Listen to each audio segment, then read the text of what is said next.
The Virgin of the World. Part 1. Having thus spoken, Isis first pours out for Horos the sweet draught of immortality which souls receive from the gods, and thus begins the most holy discourse. Heaven, crowned with stars, is placed above universal nature, my son Horos, and nothing is wanting to it of that which constitutes the whole world. It is necessary, then, that all nature should be adorned and completed by that which is above her, for this order could not proceed from below to above. The supremacy of the greater mysteries over the lesser is imperative. Celestial order reigns over terrestrial order, as being absolutely determined, and inaccessible to the idea of death. Wherefore, the things below lament, being filled with fear before the marvelous beauty and eternal permanence of the heavenly world. For, indeed, a spectacle worthy of contemplation and desire were these magnificences of heaven, revelations of the God as yet unknown. And this sumptuous majesty of night illumined with a penetrating radiance, albeit less than that of the sun, and all these other mysteries which move above in harmonious cadence, ruling and maintaining the things below by secret influences. And so long as the universal architect refrained from putting an end to this incessant fear, to these anxious investigations, ignorance enveloped the universe. But when he judged good to reveal himself to the world, he breathed into the gods the enthusiasm of love, and poured into their mind the splendor which his bosom contained, that they might first be inspired with the will to seek, next with the desire to find, and lastly with the power to readjust. Now, my wondrous child Horos, all this could not happen among mortals, for as yet they did not exist, but it took place in the universal soul in sympathy with the mysteries of heaven. This was Hermes, the cosmic thought. He beheld the universe of things, and having seen, he understood, and having understood, he had the power to manifest and to reveal. That which he thought, he wrote, that which he wrote, he in great part concealed, wisely silent, and speaking by turns, so that while the world should last, these things might be sought. And thus, having enjoined upon the gods, his brethren, that they should follow in his train, he ascended to the stars. But he had for successor his son, and the heir of his knowledges, Tat, and a little later, Asclepios, son of Emouth, by the counsels of Pan and Hephaestos. One and all those for whom sovereign providence reserved an exact knowledge of heavenly things. Hermes then justified himself in the presence of those who surrounded him, in that he had not delivered the integral theory to his son, on account of his youth. But I, having arisen, beheld with mine eyes, which see the invisible secrets of the beginnings of things, too and at length, but with certainty.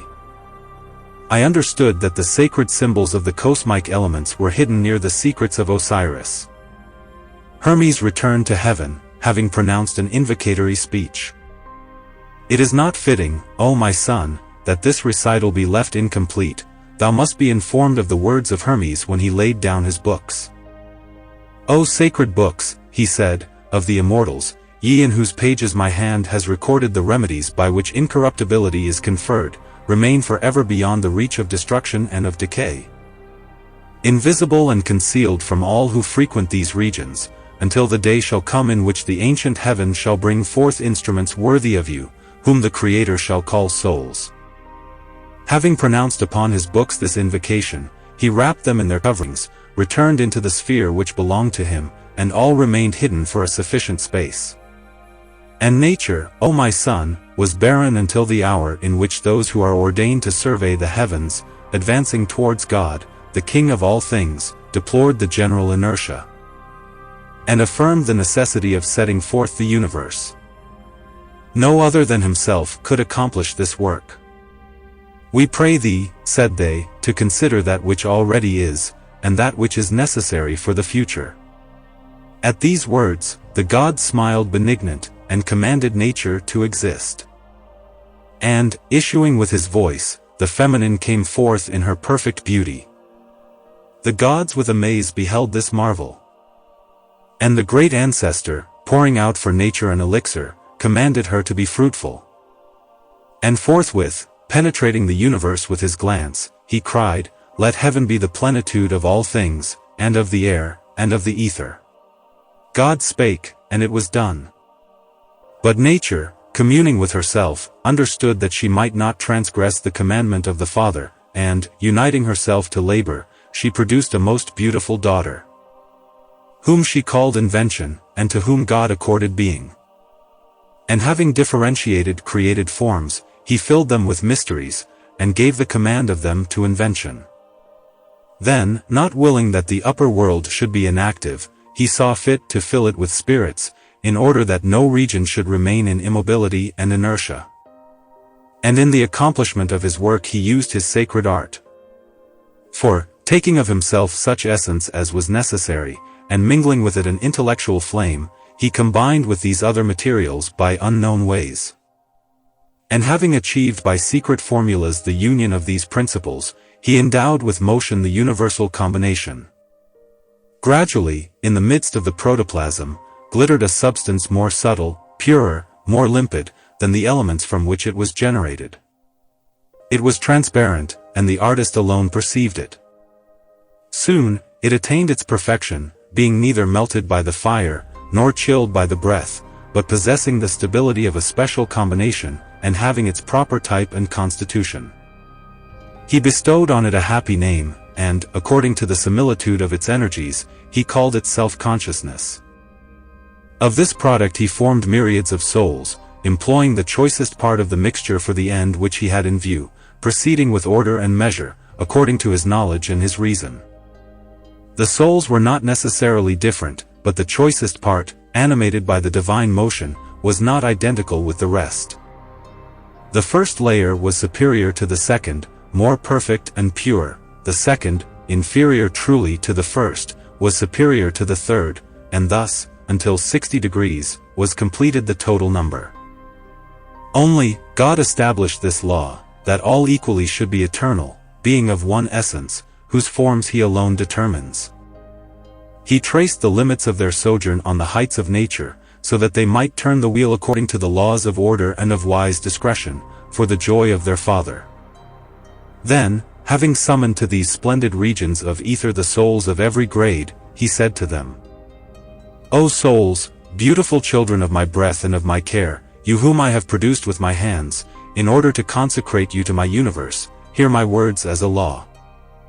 Quit not the place assigned to you by my will. The abode which awaits you is heaven, with its galaxy of stars and its thrones of virtue. If you attempt any transgression against my decree, I swear by my sacred breath, by that elixir of which I formed you, and by my creative hands, that I will speedily forge for you chains and cast you into punishment.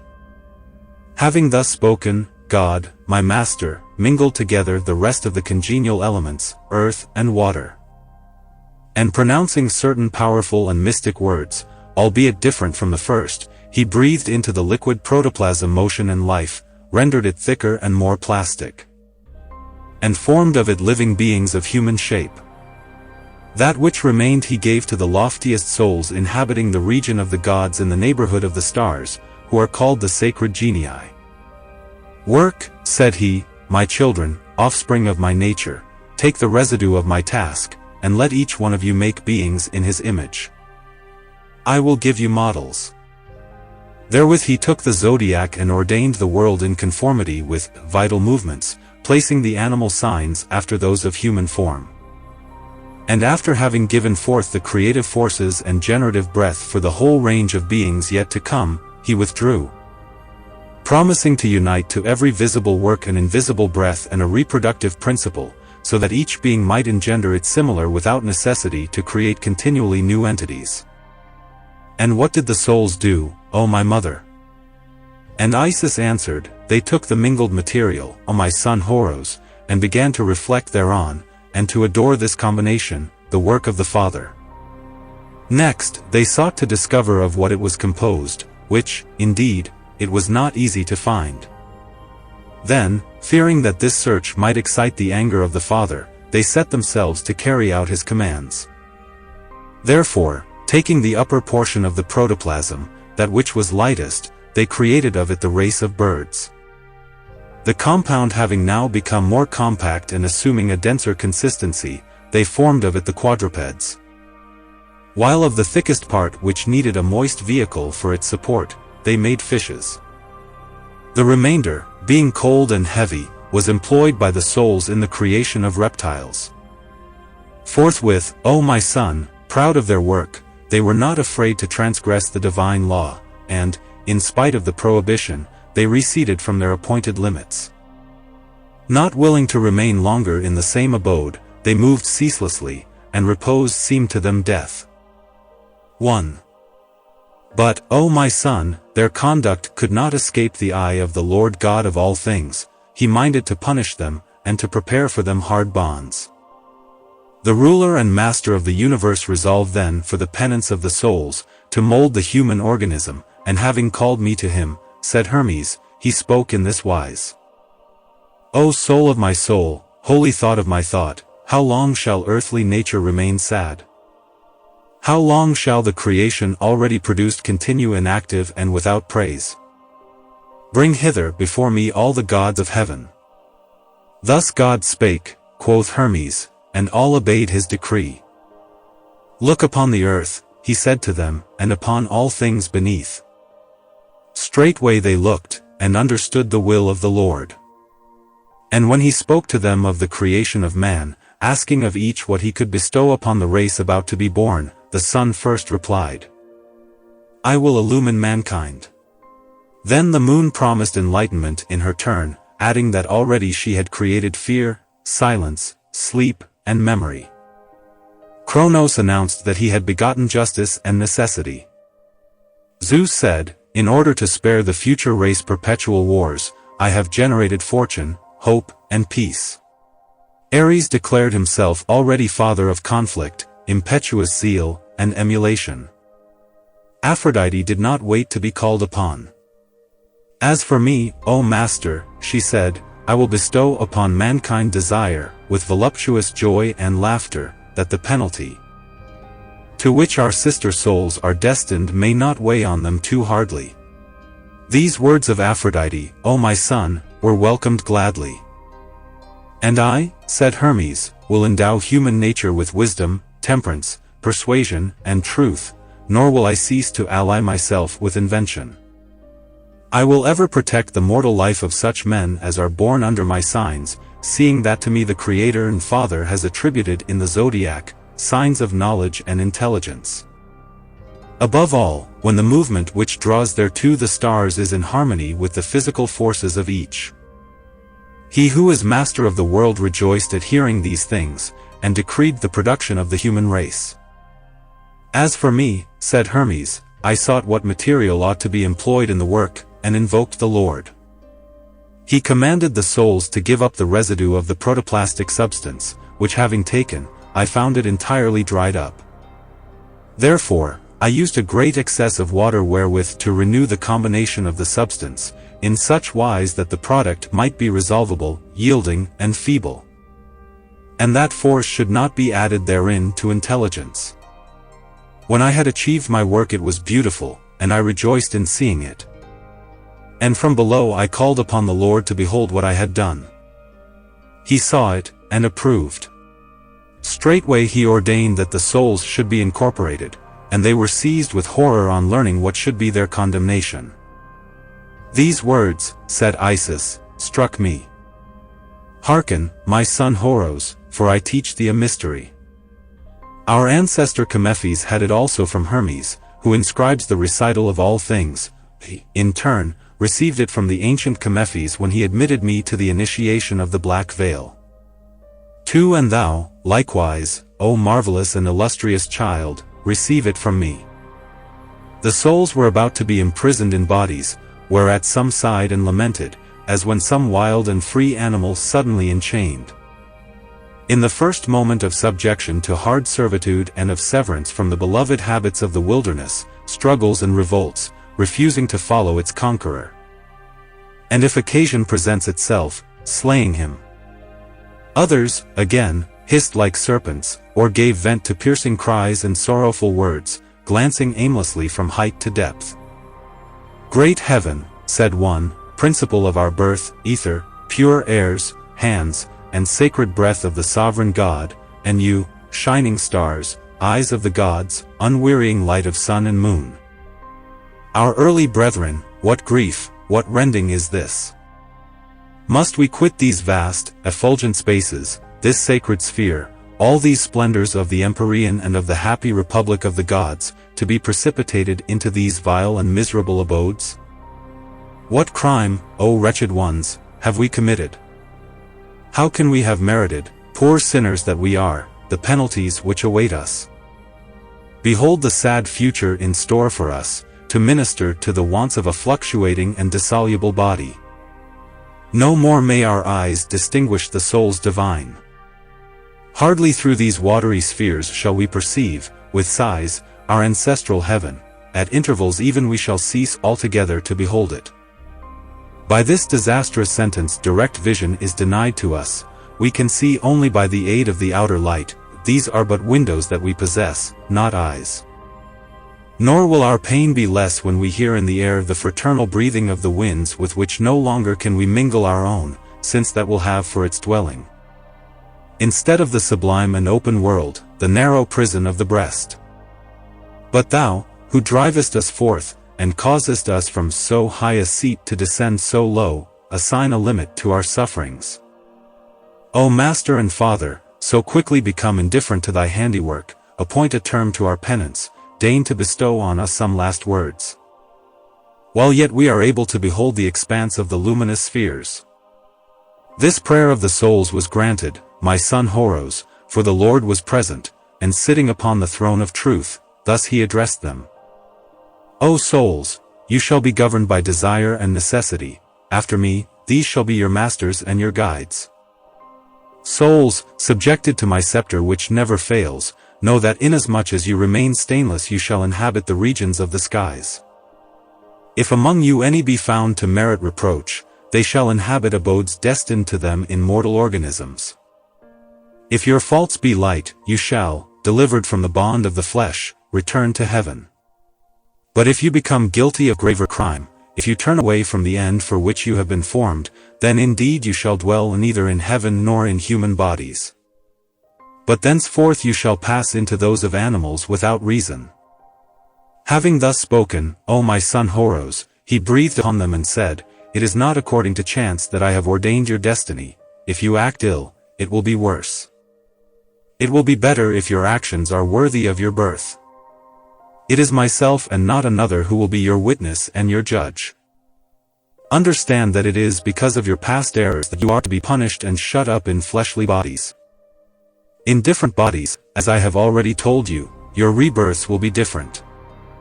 Dissolution shall be a benefit, restoring your former happy condition. But if your conduct be unworthy of me, your prudence, becoming blinded and guiding you backwards, will cause you to take for good fortune that which is really a chastisement, and to dread a happier lot as though it were a cruel injury.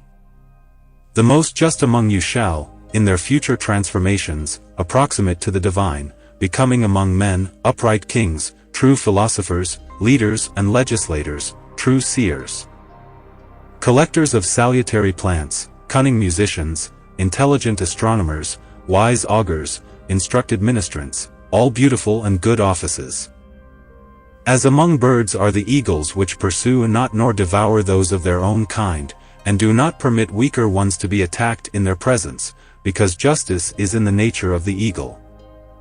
Among quadrupeds, the lion, for he is a strong animal, untamed by slumber, in a mortal body performing immortal toils, and by nothing tired nor beguiled. Among reptiles, the dragon, because he is powerful, living long, innocent, and a friend of men, allowing himself to be tamed, having no venom, and, leaving old age, approximating to the nature of the gods. Among fishes, the dolphin, for this creature, taking pity on those who fall into the sea, will carry them to land if they still live, and will abstain from devouring them if dead. Although it is the most voracious of all aquatic animals. Having spoken these words, God became an incorruptible intelligence. After these things, my son Horos, there arose out of the earth an exceeding powerful spirit, unencumbered with any corporeal envelope, strong in wisdom, but savage and fearful. Although he could not be ignorant of the knowledge he sought, seeing the type of the human body to be beautiful and august of aspect, and perceiving that the souls were about to enter into their envelopes. "What are these?" said he, "O Hermes, secretary of the gods?" "These are men," replied Hermes. "It is a rash work," said he, "to make man with such penetrating eyes, such a subtle tongue, such a delicate hearing that can hear even those things which concern him not, such a fine scent, and in his hands a sense of touch capable of appropriating everything. O generating spirit, thinkest thou it is well that he should be free from care, this future investigator of the fine mysteries of nature? Wilt thou leave him exempt from suffering, he whose thought will search out the limits of the earth? Mankind will dig up the roots of plants, they will study the properties of natural juices, they will observe the nature of stones, they will dissect not only animals but themselves, desiring to know how they have been formed. They will stretch forth their daring hands over the sea, and, cutting down the timber of the wild forest, they will pass from shore to shore seeking one another.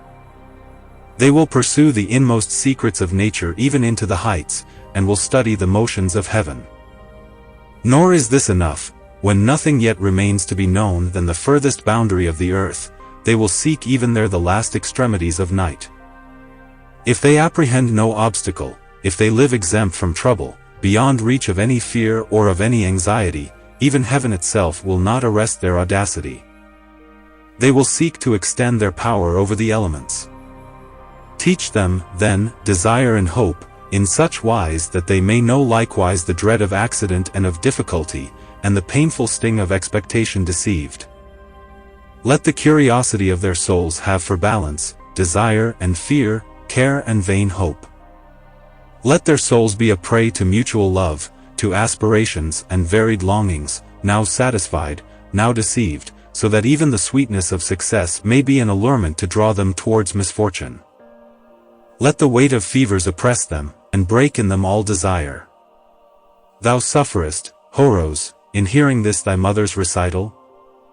Surprise and wonder seize thee in presence of the evils which now fall upon poor humanity? That which thou art about to hear is still more sad. The speech of Momos pleased Hermes, he deemed his advice good, and he followed it. "O, Momos," said he, "the nature of the divine breath which enwraps all things shall not be ineffectual.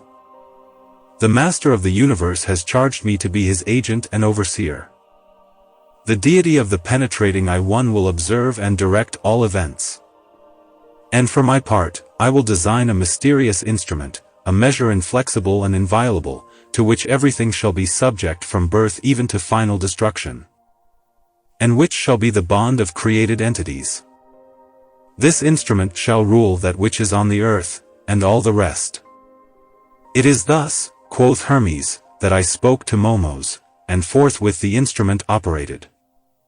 Straightway the souls were incorporated, and I was praised for my work. Then the Lord summoned anew the assembly of the gods. They gathered together, and he thus addressed them. Gods, who have received a sovereign and imperishable nature, and the sway of the vast eternity, ye whose office it is to maintain unceasingly the mutual harmony of things. How long shall we govern an empire unknown? How long shall creation remain invisible to the sun and moon? Let each of us undertake his part in the universe. By the exercise of our power let us put an end to the cohesion of inertia. Let chaos become a fable, incredible to posterity. Inaugurate your great labors, I will direct you. He said, and immediately the cosmic unity, until now obscure, was opened, and in the heights appeared the heavens with all their mysteries. The earth, hitherto unstable, grew more solid beneath the brightness of the sun, and stood forth adorned with enfolding riches. All things are beautiful in the eyes of God, even that which to mortals appears uncomely, because all is made according to the divine laws. And God rejoiced in beholding his works filled with movement, and with outstretched hands grasping the treasures of nature. Take these, he said, O sacred earth, take these, O Venerable One, who art to be the mother of all things, and henceforth let nothing be lacking to thee." With these words, opening his divine hands, he poured his treasures into the universal font. But yet they were unknown, for the souls newly embodied and unable to support their opprobrium, sought to enter into rivalry with the celestial gods, and, proud of their lofty origin, boasting an equal creation with these, revolted. Thus men became their instruments, opposed to one another, and fomenting civil wars. And thus, for suppressing weakness, the strong burnt and massacred the feeble, and quick and dead were thrust forth from the sacred places.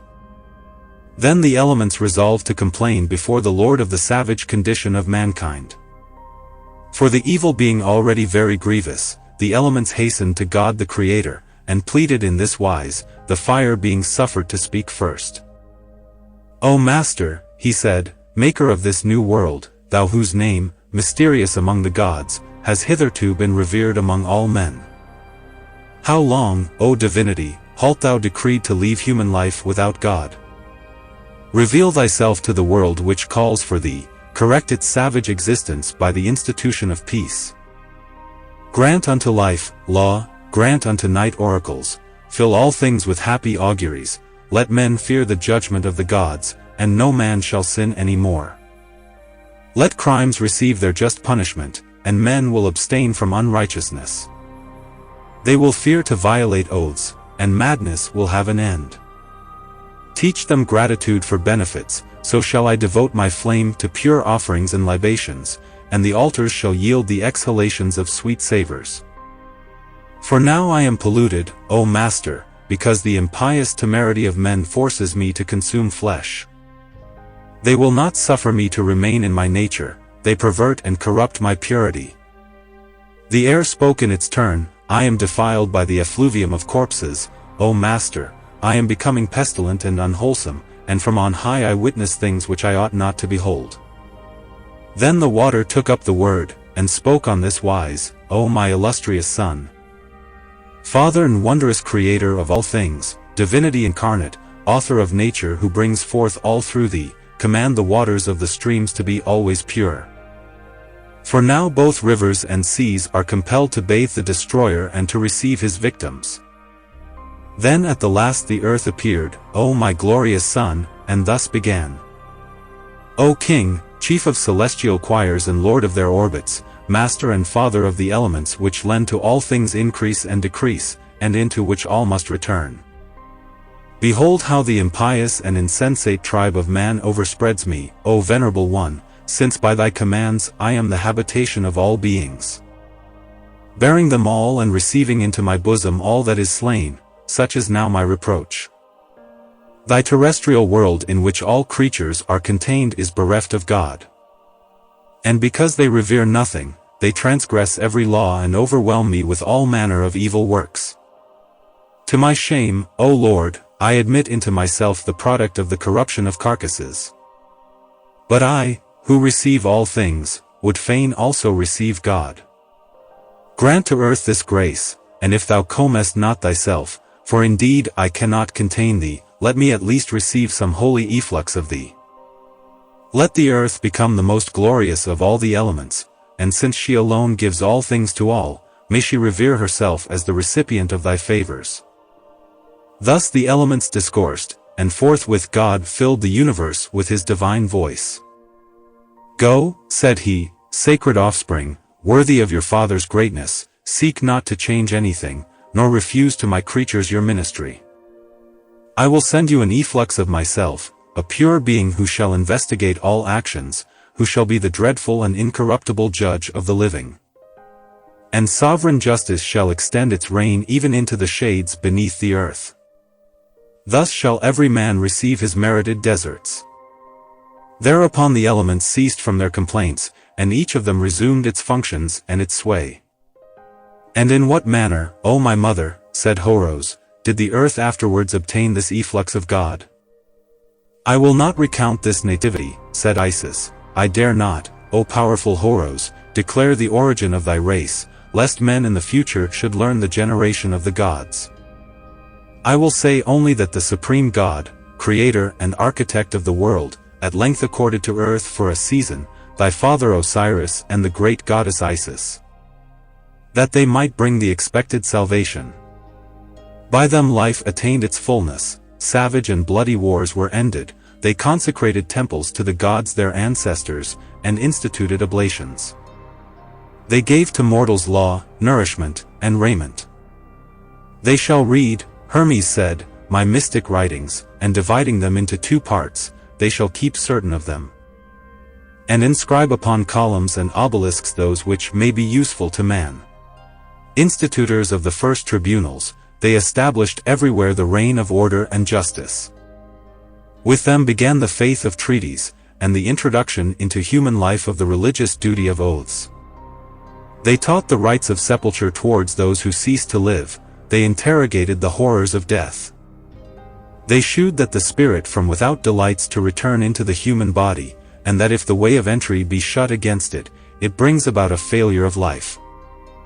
Instructed by Hermes, they engraved upon hidden tables that the air is filled with genii. Instructed by Hermes in the secret laws of God, they alone were the teachers and legislators of mankind, initiating them in the arts, the sciences, and the benefits of civilized life. Instructed by Hermes concerning the sympathetic affinities which the Creator has established between heaven and earth, they instituted religious representations and sacred mysteries.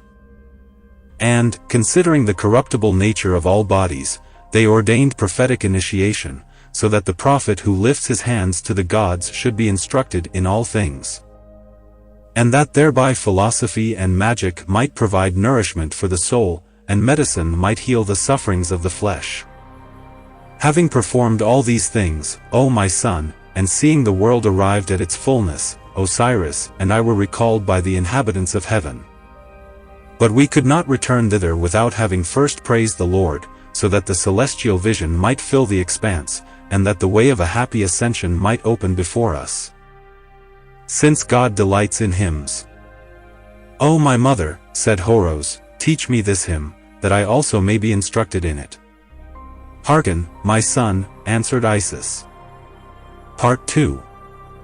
O my illustrious son, if thou wilt know anything further, ask it of me. And Horos said, revered mother, would fain know how royal souls are born. And Isis answered, herein, my son Horos, lies the distinctive character of royal souls. There are in the universe, 4 regions, governed by a fixed and immutable law, heaven, the ether, the air, and the most holy earth. Above, in heaven, dwell the gods, ruled as are all the rest, by the maker of the universe. In the ether are the stars, governed by the great fire, the sun. In the air are the souls of the genii, governed by the moon. Upon earth are men and other animals governed by the soul who, for the time, is their king. For the gods themselves engender those who shall be kings befitting the terrestrial race. Princes are the issue of kings, and he who is most kingly, is a greater king than the rest. The sun, nearer to God than is the moon, is greater and stronger than she, and to him she is subject as much by rank as by power. The king is the last of the gods and the first of men. So long as he sojourns upon earth, his divinity is concealed, but he possesses something which distinguishes him from other men and approximates him to God. The soul in him comes from a loftier region than that from which descend the souls of common men. Souls destined to reign upon the earth descend thither for 2 causes. There are those who in former lives have lived blameless, and who merit apotheosis. For such as these royalty is a preparation for the divine state. Again, there are holy souls who, for some slight infringement of the interior and divine law, receive in royalty a penance whereby the suffering and shame of incarnation are mitigated. The condition of these in taking a body resembles not that of others, they are as blessed as when they were free. As to the various characters of these kings, the variety is not in the souls, for all are royal, but it is due to the nature of the angels and genii who assist them. For souls destined to such offices are not without ministers and escort. Heavenly justice, even while exiling them from the abodes of the blessed, treats them as their nature befits. When, then, O my son Horos, the ministering angels and genii appointed are warlike, the soul in their charge takes that character, forgetting its own. Or rather laying it aside until some future change of condition. If the guardian angels are of a gentle order, then the soul follows its path in peace. If they are friends of judgment, the soul loves to judge. If they are musicians, then the soul sings. If they love truth, the soul is that of a philosopher. Thus the souls necessarily follow the teaching of their guardians.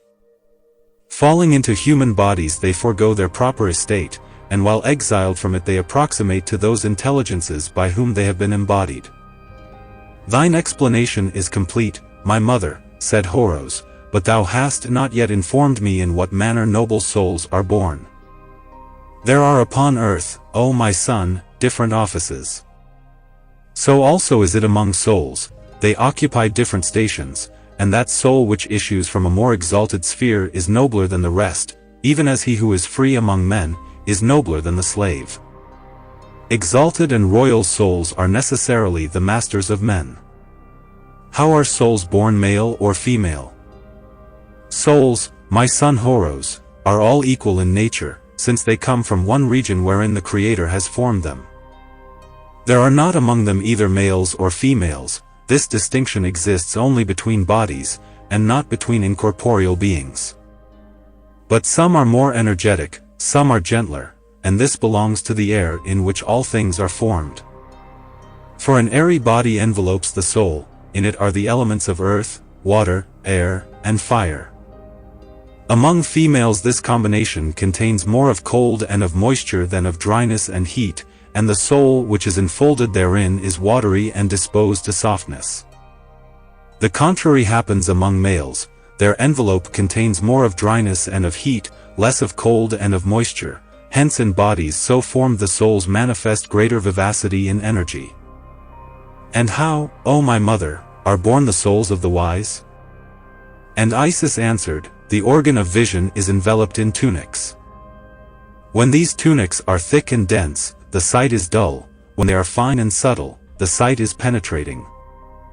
Even so is it with the soul, she likewise has her coverings, incorporeal as herself. These coverings are the interior airs. When they are subtle, clear, and transparent, then the soul is perspicuous. When, on the contrary, they are dense, thick, and turgid, then she cannot see far, and discerns only, as though in cloudy weather, that which lies immediately before her steps. And Horos said, for what reason, my mother, are the minds of men who are not of our holy country less open than the minds of those who belong to it? And Isis replied 1. The earth is set in the midst of the universe like a man lying on his back and gazing into heaven, and the various regions of earth correspond to the different members of the man. The earth turns her gaze towards heaven as towards her father, following in her changes the changes of the skies. Her head lies to the south, her right shoulder to the east, her left is turned towards the Libyan wind, her feet are under the constellation of the bear, the right beneath the tail, and the left beneath the head of the bear, her loins are under the regions of heaven nearest to the bear, the midst of her body is beneath the center of heaven. Behold as a proof of these things, how they who dwell in the south have a beautiful countenance and plentiful hair, while the Orientals have hands hardy in conflict and ready with the bow. For they are right-handed, the Westerns are strong in fight with the left hand, attributing to the left side the functions which belong in others to the right. Those who dwell beneath the bear are distinguished by the attributes of their feet, and by the beauty of their legs. Those who inhabit beyond the bear in the climate of Italy and of Greece are remarkable for the beauty of their loins, and hence their tendency to prefer males. This part of the body also, being whiter than the rest, produces men of a whiter hue. The hallowed region of our ancestors is in the midst of the earth, and since the midst of the human body is the seat of the heart, and the heart of the soul, this is why, my son, the men of this land, beside the qualities which all men possess in common, have also a loftier intelligence and wisdom, because the heart of the earth brings them forth and nourishes them. Moreover, my son, the south is the storehouse of the clouds, it is there they assemble, and thence, it is said, flows our river, when the cold becomes abundant. Now, where the clouds descend, the air grows thick and is filled with vapors which spread themselves as a veil not only over the sight, but over the intelligence. The east, my son Horos, is continually disturbed and glowing under the sunrise, as is the west under the sunset, therefore, they who dwell in these regions can hardly preserve a clear perception.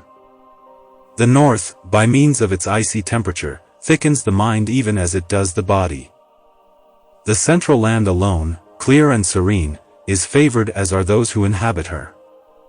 She brings forth in a perpetual tranquility, she adorns and completes her offspring, she contends alone against all others, she triumphs. And like a worthy ruler partakes with the vanquished the fruits of victory. Explain to me further, my august mother, what it is that causes in living men during long maladies, an alteration of discernment, of reason, even of the soul itself. And Isis answered, among animals there are those who have affinity with fire, others with water, others with earth, others with air, others again with 2 or 3 elements, or with all the 4. Or, inversely, some have an antipathy for fire, some for water, some for earth, some for air, or again for 2, 3, or 4 elements. Thus, the locust and all kinds of insects flee from the fire, the eagle, the hawk, and other birds of flight fear the water, the fish dread the air and earth.